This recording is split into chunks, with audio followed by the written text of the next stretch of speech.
पूछो जाके उनसे जिन पे रोशनी नहीं, पूछो जाके उनसे कैसी लगती है कमी। I, Zainab Laik, welcome you all on the behalf of the OptoHub, a platform set up with an incentive of taking optometry a step forward and provide aspiring optometrists an opportunity to enhance their knowledge and proficiency. Because an investment in knowledge pays the best interest. You people can pen down your queries in the chat box, which would be collectively discussed at the end. And in case if the session ends, make sure to rejoin with the same link.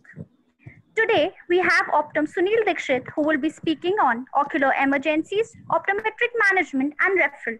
It's a very interesting topic, so people gear up yourselves. Make sure to take a pen and notebook along. A brief introduction about the speaker. He has completed his diploma in optometry from Sadhguru Netra Chikitsalaya in Chitrakoot, along with his Bachelor of Optometry from NIMS University, Jaipur. He did his fellowship in low vision aids from Arvind Eye Hospital, Madurai. Presently, he is working as consultant optometrist, contact lens and low vision specialist at Ahuja Eye and Dental Institute, Gurugram, Haryana. He is also the owner and founder at Cure for Eyes, Gurugram. So, a very good evening, sir. It's a pleasure to have you here. Thank you for this wonderful introduction. And I think I have a big PPT today, so I'll just go for the already given here. So I prefer to move on PPT because I have lots of slides here, and especially मैं आज आपको exactly ये बताने वाला हूँ कि जो हमारा ऑप्टोमेट्री का जो रोल है, द इम्पोर्टेंस ऑफ ऑप्टोमेट्री क्या है. So in a clinical level, so generally once we complete the optometry, we settle into the optical stores, we sit in the counter and then we start selling contact lenses or spectacles. So is it a optometry? I don't think so. But how you realize this कि ये optometry ये नहीं है, then what is the what should be the pattern of optometry, what should be the level of optometry. So I think this presentation will carry the sense of those kind of practice in optometry. So if you look at my first slide, so this is as I said, I'm just moving on my PPT because I think we are getting late and I have a lot of slides. So without any hi bye, I'm just moving. I'm just thankful to team OptoHub and Biba ma'am, the brain behind this concept. So as my first slide, if you look at the first slide, then it is a relationship of ophthalmology and optometry. So this slide carry the sense when we work together like ophthalmologist and optometry, then how can we treat the patient in a higher level, how we can help the patients. So if you have a very good connection with ophthalmologist and you have a beautiful tie-ups with all along all ophthalmologists who's actually around you, so what kind of a fine optometry practice you can implement in your area. So especially जो लोग rural areas में रहते हैं, बहुत सारे patients देखते हैं, उनके लिए स्पेशली है कि जब आप पेशेंट देखते हैं तो आपको किस पेशेंट को कहाँ रेफर करना है. हमारे रिस्ट्रिक्शंस हैं, we are limited to with the practice कि हमें ये नहीं करना है, हमें वो नहीं करना है, हमें ये मेडिसिन नहीं लिखना है. सो अगर इन केस ऑफ कोई ऐसा पेशेंट आता है, देन वी जस्ट स्टैंड के नहीं, I am an optometrist and I am limited to refraction. So if there is a patient of corneal tear, then we don't prefer to even see the patient. We just refer to the higher center. Even you are not aware with the higher center whether there is a corneal surgeon is there or not. So especially it is about कि आपको किस patient को optometry level पे रह के attend करना है और उसको आगे रिफर करना है. So as I said कि आप ऑलरेडी आप सबने थ्योरीज बहुत पढ़ी है एंड मैं तो बहुत बड़ा फैन हूँ जामिया के बच्चों का. मैंने उनके देखे और मैंने सारे स्टूडेंट जो आजकल सारे यूनिवर्सिटीज में है, they have a very good pattern of study and they have a wonderful faculties nowadays. But जो थोड़ा सा मिसिंग है वो शायद प्रैक्टिकल मिसिंग है. तो आई थिंक इसलिए मैंने प्रैक्टिकल वाला पार्ट जो है वो कवर किया हुआ है. So I will present here 5 or 6 cases. So with these cases we will try to understand कि हम ऑप्टोमेट्री के अपने लेवल पे रह के हम पेशेंट को कैसे हेल्प कर सकते हैं.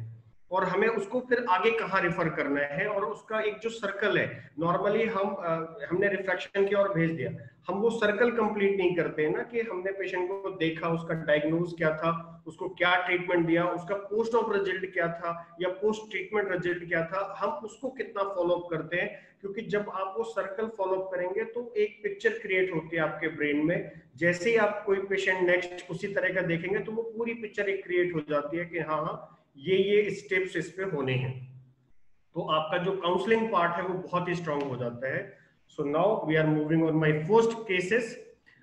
10-year-old boy who presented to us with the severe irritation, watering and pain.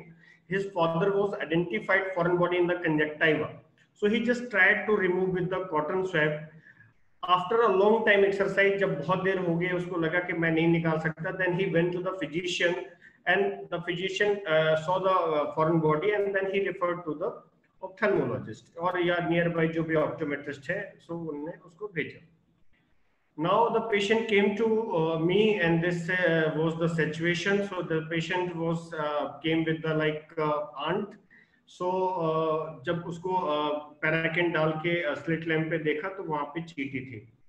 तो नॉर्मली जब ये जो आंट होती है ना, इसमें जो मैंडिबल्स होते हैं, ये मैंडिबल्स हैं, ये क्या करते हैं, ये कंजक्टिवा में लॉक हो जाते हैं, और कंजक्टिवा में लॉक होने के बाद अगर आप उसको रिमूव करने की कोशिश भी करेंगे तो जो ये मैंडिबल वाला पार्ट है ये कंजक्टिवा में रह जाएगा, बाकी पार्ट ये जो हेड है और जो मैंडिबल है ये कंजक्टिवा में रह जाता है, बाकी का जो पार्ट है वो निकल जाता है। तो वो फॉरेन बॉडी की तरह वो अड्रेंट रहता है। देन उसको फिर जो है वो एक बेसिकली जो सर्जन है वो कंजक्टिवा में इंसिजन देके और उसको लॉक करके उसको कई बार निकालना होता है।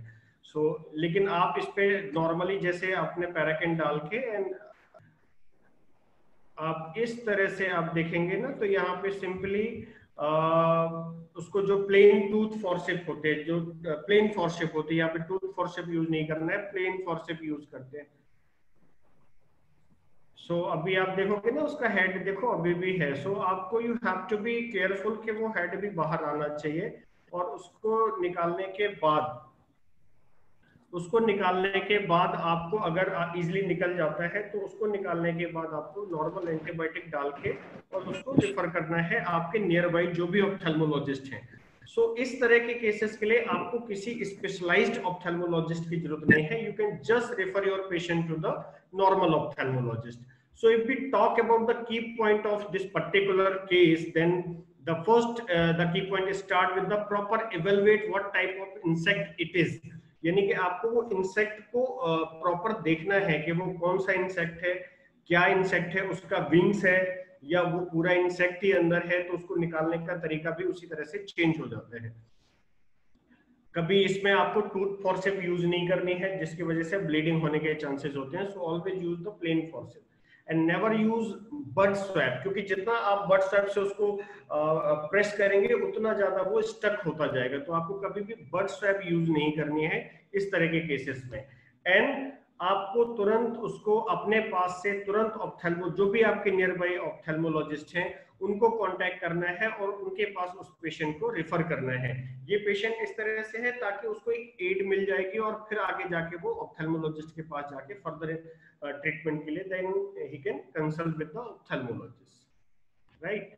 So I think you got my point from this first cases, यानी कि इस तरह के केसेस में आपको किस तरह से आपको आपका पार्ट कितना होता है कि आपको ये करके और आगे ऑप्थेल्मोलॉजिस्ट को भेजना है। Now moving on my second cases, case 2, a 35-year-old patient visited to us with the complaint of severe pain and bleeding after injury on 2/8। ये अभी बहुत ज्यादा टाइम नहीं हुआ, अभी 6 दिन या 7 दिन पहले का ही देखा हुआ केसेस है। The patient was came with the injury of iron rod, उसको iron rod से चोट लगी थी काम करते समय, and no case of MLC। So nowadays we have to keep the things in mind for the MLC. If there is a possibility of MLC, then we have to go through the MLC process, और अगर नहीं है then you can just write down on the prescription of the patients the patient was not interested for the MLC. Now visual acuity was more than 660, but it was not very accurate because the bleeding was there, so it was quite difficult to check the visual acuity. and the patient was even not cooperating for the assessment. So now just look at the picture. There is two picture. One, if you see, this is a tear and this is a second tear. So there is a two tear. दो जगह इस पे tear है. But if I ask the very important things, कोई मुझे बता सकता है चैट बॉक्स पे भेज के कि इसमें स्पेशली क्या है? What is the special thing what we have to keep in mind when we are referring this patient to the ophthalmologist? I think we'll take just 30 seconds. If anybody has any idea, then you can, without any hesitation, just you can put your message into the inbox. Before starting my presentation, you all guys, well, you are referring, what you have to keep in mind is canaliculi tear. Basically, if you look at the tear, इस tier में आपका कैनालिकुलाई break हुआ है, तो यानी कि अगर आप इसको नॉर्मल ऑप्थेल्मोलॉजिस्ट के पास भेजते हैं तो उनको थोड़ा सा शायद मुश्किल होता है इस तरह के टीयर को रिपेयर करने में. सो आपको in such cases you have to refer this cases to particularly oculoplastic surgeon के पास आपको भेजना है. And what you have to do, आपको क्या करना है उस टाइम, इस टाइम पे अगर आप देखोगे ना तो आपको ये देखो, ये इस वीडियो में ये टीयर भी दिखेगा कि ये किस तरह से टीयर था. ये देखो, ये है और एक ये टीयर है, ये दो जगह से टीयर है ना.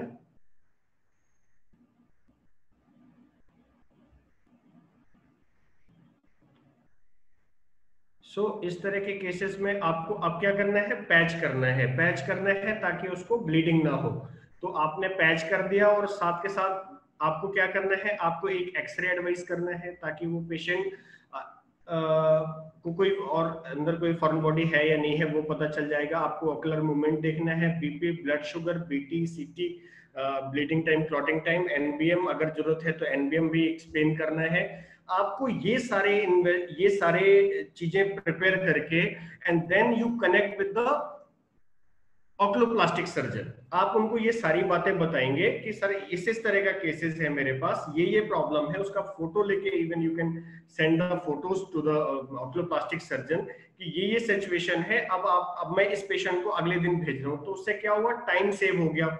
उधर अगर सपोज इसी सिचुएशन के साथ अगले दिन वो एक तो ब्लीडिंग हो रही है, अगले दिन वो जाके पेशेंट जाके ऑक्लोप्लास्टिक सर्जन को मिलता है, then again he will advise for the this kind of investigation. So अगर आपने पहले से कर लिया है देन आपने एक चेन बना दिया ऑप्थेल्मोलॉजिस्ट के साथ, जो ऑक्लोप्लास्टिक ऑप्थेल्मोलॉजिस्ट है उनके साथ, ताकि वो पेशेंट डायरेक्टली वहां गया और ऑपरेट हो गया. So you have to play a role of kind of bridge. So you just connect the ophthalmologist and the patient through your connectivity. आप अपने थ्रू उनको कनेक्ट कर रहे हैं कि हाँ यहाँ से मुझे पेशेंट को कहाँ पे भेजना है.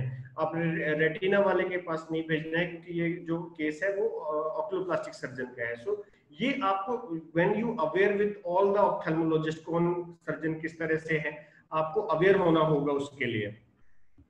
एंड अब आपको क्या करना है, अब आप ये देखें ये पेशेंट ऑपरेट हो गया. ये देखो आपको जो टीयर दिख रहा था ये टीयर रिपेयर हो गया, यहाँ पे भी रिपेयर हो गया. ये आपको यहाँ पे ट्यूबिंग दिख रही है. अब स्पेशली ट्यूबिंग हमने क्यों डलवाई है, ऑप्थेल्मोलॉजिस्ट ने क्यों डाली है, ये ट्यूबिंग डालने से बेसिकली उसका जो पाइप है वो जो कैनालिकुलाई है वो प्रॉपर बना रहेगा और आगे उसको वाटरिंग का प्रॉब्लम नहीं होगा. अगर केवल नॉर्मल टीयर रिपेयर होता है तो पेशेंट को लाइफ लॉन्ग हमेशा उसको वाटरिंग का इशू रहेगा. तो and the cornea was very clear. So आपको इस तरह के केसेस में जो if we look at the key point, then आपको क्या करना है कि आपको लेट ईयर के केसेस में आपको पंक्टम और कैनालिकुलाई जरूर चेक करनी है कि कोई डैमेज हुआ है या नहीं हुआ है. सजेस्ट फॉर द एक्सरे और सीटी as per the history. So if there is a history of glasses और something else, then you can go for the CT scan. But if it is a clear cut history of rod, danda या इस तरह की कोई ऐसी clear cut चीज है, then you can go for the X-ray also. And refer to the only oculoplastic surgeon and explain the condition. आप पहले से उनको बता के रखें और प्रेशर बैंडेज यूज करना है. इस तरह के केसेस में प्रेशर बैंडेज यूज करने का फायदा ये होता है कि पेशेंट को ब्लीडिंग नहीं होती है, right? So now moving on my third cases, a 11-year-old boy came with the complaint of severe pain and closed eye. The fabric was fallen in right eye, in a both eye exactly, and the left eye was right eye and the left eye was normal. So normally जब फेविक्विक गिरता है, so this is a very common reaction, मतलब ये बड़ा common है कि आपको इस तरह के पेशेंट मिलते हैं. So as an optometrist what we can do, हम इसमें क्या कर सकते हैं? So I'll just again give you just 30 seconds, and even not 30 seconds, 15 seconds. If anyone can explain, just by मैं सीखना है कि कॉर्निया में कहीं पे फेविक्विक है या नहीं है. अगर है तो आप उसको जब वॉश करते हैं नॉर्मल सलाइन से तो काफी हद तक निकल जाती है. अगर थोड़ा बहुत है तो कई बार बट से भी निकल जाती है. अब इस तरह की सिचुएशन में आपको पेशेंट को क्या करना है? आपको उसका देखो इस तरह से आपको दिख रहा होगा यहाँ पे कि यहाँ पे एपिथेलियल डिफेक्ट है, और इस डिफेक्ट को आपने स्टेन करके देखा हुआ है. डिफेक्ट है तो आपको वहाँ पे पैच करना है एंटीबायोटिक और हुमाइड के साथ, और फिर आपको पेशेंट को कॉर्नियल सर्जन के पास रेफर करना है. कहाँ पे रेफर करना है? कॉर्नियल सर्जन के पास, ताकि आगे जो फर्दर ट्रीटमेंट है, जो फर्दर इन्वेस्टिगेशन है, जो भी मैनेजमेंट है, वो आपका कॉर्नियल सर्जन के थ्रू किया जाए. और जब ये patient next day corneal surgeon के पास पहुंचता है तो देखो आपने जो किया उसका रिजल्ट ये है. सो 80% ऑलरेडी पेशेंट जो है वो रिकवर हो जाता है. बाकी का जो आगे काम है वो कॉर्नियल सर्जन करते हैं. एंड देन पेशेंट का फॉलोअप है जो आपके पास वापस आने के बाद, जो कि हो सकता है वो आपके पास उसके लिए आना इजी हो, शहर में या दूर जाके ऑप्थेल्मोलॉजिस्ट को अगर मिलने में प्रॉब्लम होती है तो वो फॉलोअप आपके पास भी कर सकते हैं. बट आपको एक बार उसी समय पे पहले आपको जरूर कॉर्नियल सर्जन के पास भेजना है, ताकि जो भी फर्दर ट्रीटमेंट है वो उसका हो जाए. So the key point for this particular cases is, in such cases don't hesitate to cut the eyelashes. Wash eye with the normal saline or ringer lactate, remove fevikwik with the bud swab, and most important, bandage with antibiotic and humide, and refer to the corneal consultant for the further management. Right? So now moving on my fourth cases. So I think this is fourth one. A patient of 42-year aged, he came with a lot of watering and pain, and the patient was already visited in 2 to 3 places within 5 days and diagnosed for the epithelial defect, but could not get relief and came to us with the same complaint. So there was a small epithelial defect.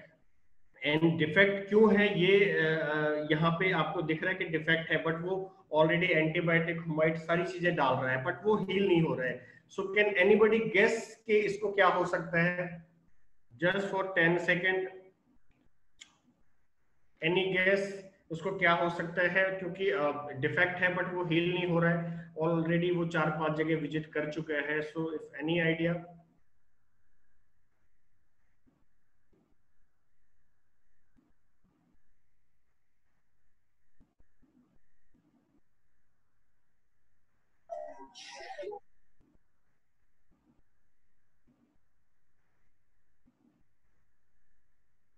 Okay, so I'll take the name of person, Nandini Pandey. Maybe there is any foreign body. Yes, so there was foreign body. So normally क्या होता है कि the foreign body was not exactly into the cornea, it was in conjunctiva.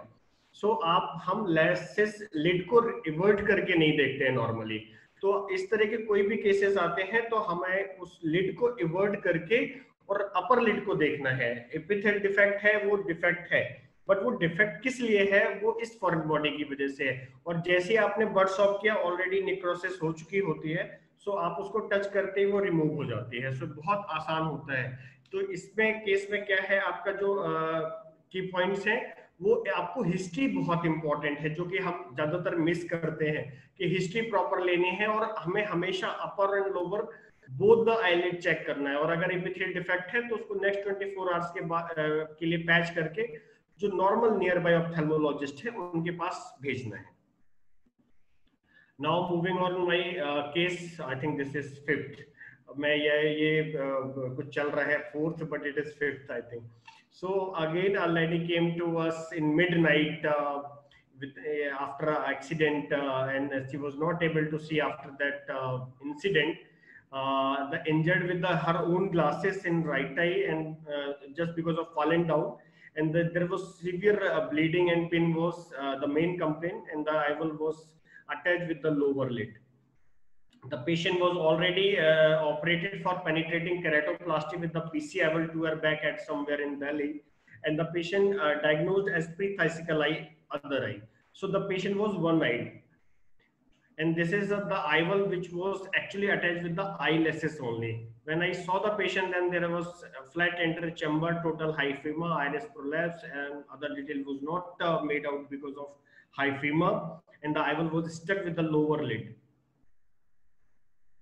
So this was the situation. Actually, I don't have the pic of the same time situation because the patient was very panic and even attendant. So I couldn't take the pic at the same time. But this is the pic of next day.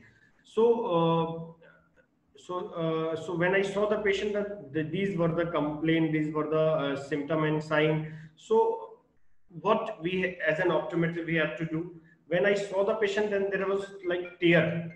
The tear in graft, जो आपका पहले से graft लगा हुआ था वो खुल गया था, बेसिकली उस पर टेयर हो गया था. अब टेयर हो गया है, ब्लीडिंग हो रही है. अब आप क्या कर सकते हैं वहां पे? आपको नॉर्मल उस समय सपोज वहां पे ऐसा कहीं इस सिचुएशन में पेशेंट है जहाँ पे ऑप्थेल्मोलॉजिस्ट के बैकअप नहीं है या वहां से काफी दूर है, वो उसी समय नहीं जा सकता, तो आप क्या, आपका क्या रोल हो सकता है यहाँ पे? आपको उस समय क्या करना है? आपको सबसे पहले आपको उसको असेस करना है, देखना है, और आईज में किसी तरह का प्रेशर नहीं डालना है ताकि उसमें जो भी विट्रस है उसका लॉस ना हो. दूसरा, आपको पैच करना है उस पेशेंट को, and advise the patient to keep the patch continue until to reach to the corneal surgeon. जब तक कि कॉर्नियल सर्जन के पास नहीं पहुंच जाता है तब तक कि उसको पैच कंटिन्यू रखना है. Use 2 pillow below the neck. हम गर्दन के नीचे 2 पिलो एडवाइस करते हैं. वो इसलिए एडवाइस करते हैं ताकि जो ब्लड है, जो हाइफीमा है, वो नीचे की तरफ चला जाए. और एक्सप्लेन करना है एनबीएम के लिए, ताकि अगर उसको अंडर जीए में करना है तो वो पहले से पेशेंट मेंटली प्रिपेयर रहेगा, और जहां आगे जाके पेशेंट को ऑपरेट होना है वहां पे भी उन ऑप्थेल्मोलॉजिस्ट के पास जो आपका एनास्थेटिक जो एनास्थीसिया वाले डॉक्टर हैं वो ऑलरेडी प्रेजेंट हो, ताकि पेशेंट को सफर ना करना पड़े, क्योंकि आप इस तरह के केसेस में आपको जल्दी से जल्दी उसको ऑपरेट करवाना है. आप इसमें इन्वेस्टिगेशन क्या कराने हैं? आपको सीटी ऑर्बिट कराना है. इसमें आपको एक्सरे नहीं कराना है. एग्जैक्टली सीटी ऑर्बिट पे ही जाना है, क्योंकि ग्लास इंजरी है तो ग्लास नॉर्मली एक्सरे में नहीं आता है. आपको पीपी, ब्लड शुगर, ईसीजी, ये सारा कुछ जो है फिजिशियन ओपिनियन आपको सारा कुछ करा के रखना है. जब अगले दिन पैच खोला तो ऑलरेडी उसका काफी हद तक जो हाइफीमा था वो नीचे की तरफ जा चुका था. और उसके बाद जो ऑपरेटिंग सर्जन थे वो डॉक्टर हितेंद्र आहूजा थे, आहूजा आई एंड डेंटल इंस्टीट्यूट में. एंड देन उनने इस पेशेंट को ऑपरेट किया, जैसे कि अभी आप वीडियोस में देख सकते हैं. इस तरह से पेशेंट को टेयर था, और उनने यहाँ पे ये पूरे स्टिचेस इसको लिए और इसको रिपेयर किया.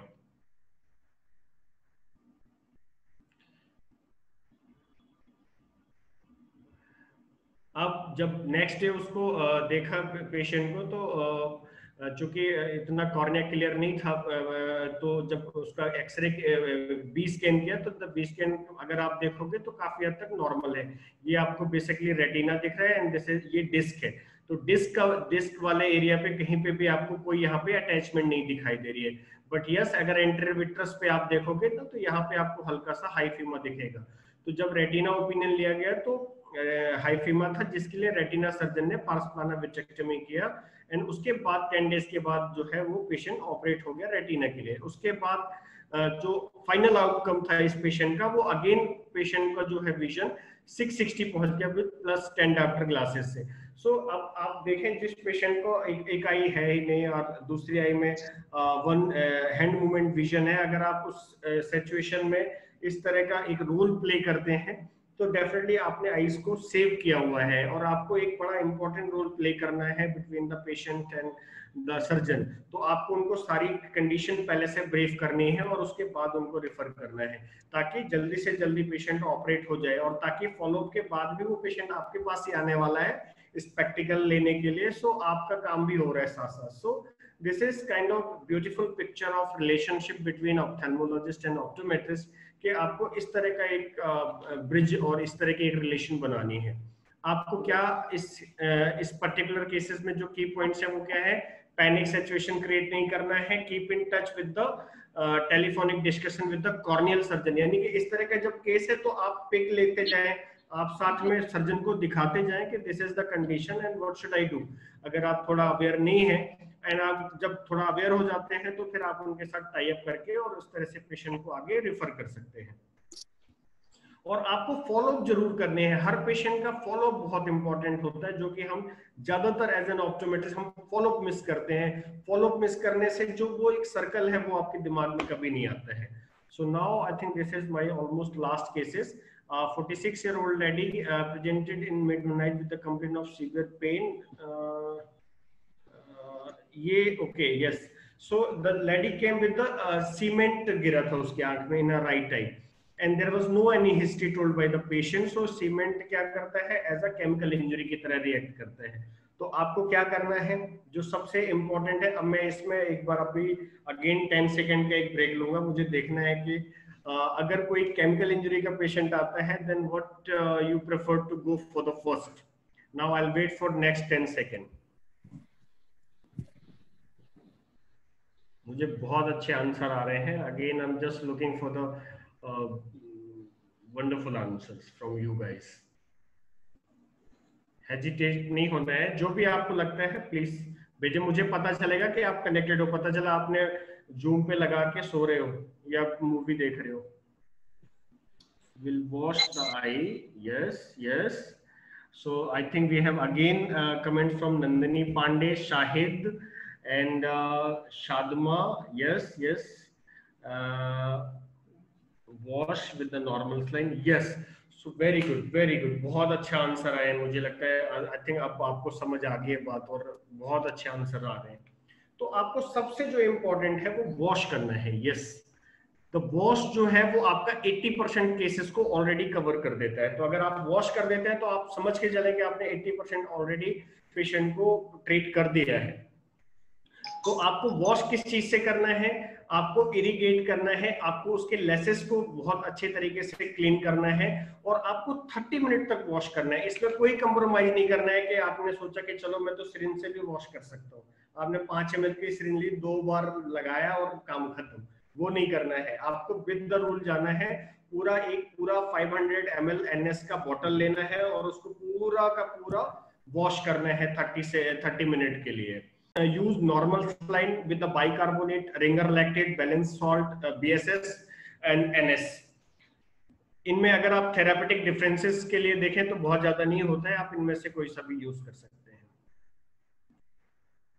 और आपको क्या करना है, आपको इस तरह से उसको प्रॉपर वॉश करना है, उसके लेसेस को वॉश करना है, उसकी कॉर्निया को वॉश करना है और अगले 30 मिनट तक आपको प्रॉपर IV शेट लगा के इस तरीके से उसको प्रॉपर वॉश करना है। और उसके बाद आपको क्या करना है, आपको एट्रोपिन और होमाइड वगैरह एंटीबायोटिक एंड जो डायलेटिंग आई ड्रॉप्स हैं वो देके, और उनको पैच नहीं करना है। आपको जो सबसे स्पेशल है वो पैच बिल्कुल भी नहीं करना है, और ज्यादा से ज्यादा लुब्रिकेंट देने की कोशिश करना है। और फिर अगेन आपको जो है आपके जो भी नियर बाय ऑप्थेल्मोलॉजिस्ट हैं उनके पास भेजना है, ताकि वो आगे फर्दर अगर कोई किसी तरह की इंटरवेंशन की जरूरत है और एक जो सुपरविजन है ऑप्थेल्मोलॉजिस्ट की वो उनको मिल जाती है। So the key point is wash eye with the 300 ml or 500 ml normal saline. Do not patch the eye in a chemical injury, and finally refer to an ophthalmologist. And in such cases, you can prefer to the corneal surgeon, because they have no.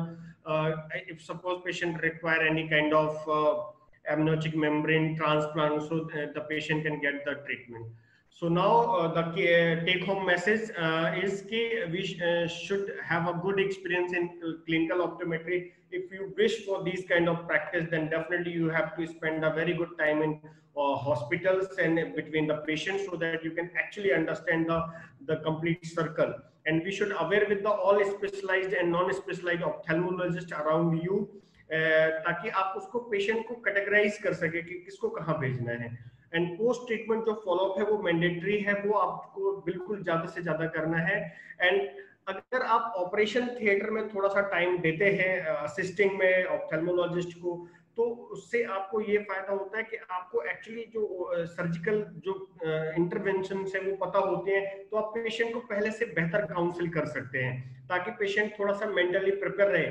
और आप जब ये चीजें बता के patient को भेजते हैं, और जब सेम चीजें सपोज वो पेशेंट आपने एक रूरल एरिया में खड़े होके किसी को समझाया, आपने रेवाड़ी के एक छोटे से गांव में बैठ के बता दिया, अब वो पेशेंट सपोज दिल्ली में एम्स में पहुंचता है और सेम ट्रीटमेंट जब उसको एडवाइस किया जाता है तो पेशेंट उसको कोरिलेट करता है कि अच्छा ये तो मुझे रेवाड़ी वाले डॉक्टर साहब ने बता दिया था, तो अभी तो वो छोटी मोटी प्रॉब्लम के लिए कहाँ जाएगा, आपके पास आएगा।